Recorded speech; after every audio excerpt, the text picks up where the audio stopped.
Hello kamotor, welcome to my channel. Pag-usapan pala natin ngayon ng brake pad. Kasi meron tayong mga customer na tatanong sila kung anong motor ba dapat talaga ang gumagamit ng brake pad.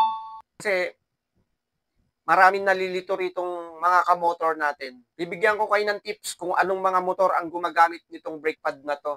Ito siya. Tatak niya Nissin.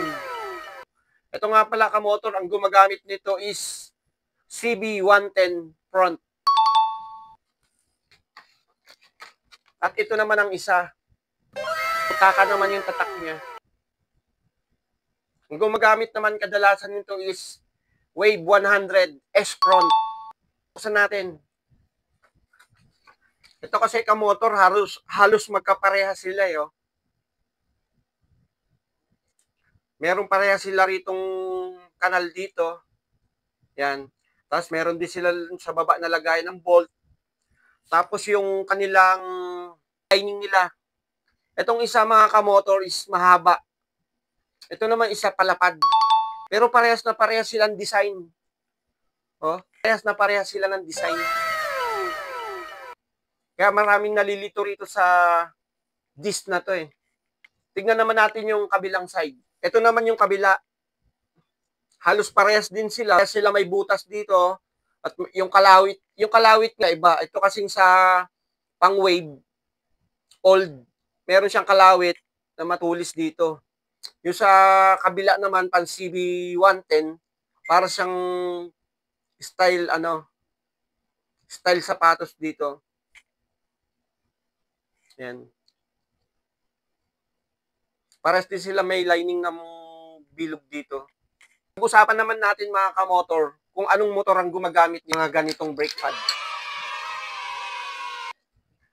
Unahin na natin to kamotor. Ang ganitong brake pad, ang gumagamit na motor nito, CB110 front.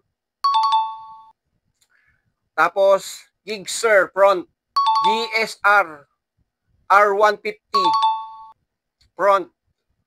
Tsaka Raider 150 FI. Yan. Yan ang mga gumagamit na motor niyan, mga motor natin. Isa naman papakita ko sa inyo at sasabihin ko naman sa inyo kung mga anong motor ang gumagamit nun. Ito naman kamotor, Wave 100 S front gumagamit nito. Tsaka Wave 125 front. Wave 125 Alpha. XRM 110 new front. CB150R front. CBR 150R front. CB150 front. CRF 150 front. ECX 150. Yan, magamit din pala siya nito. Tsaka RS 125 front. Ang naiiba lang nito, yung pang sniper 150 natin, panlikuran siya, rear, ang gumagamit nito. Siya lang ang tanging naiiba.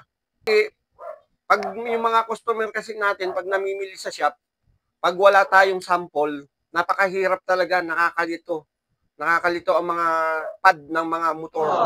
Sa sobrang dami rin kasi talaga magamit ng brake pad ng motor. Sana nasagot ko nga pala yung customer natin na namimili nung nakaraan ng brake pad at makatulong sa mga kamotor natin kung anong motor talaga ang gumagamit ng mga brake pad na ganito. Paki-follow naman ako kamotor para mas marami pa tayong magawang vlog. Maraming salamat. Maulang gabi.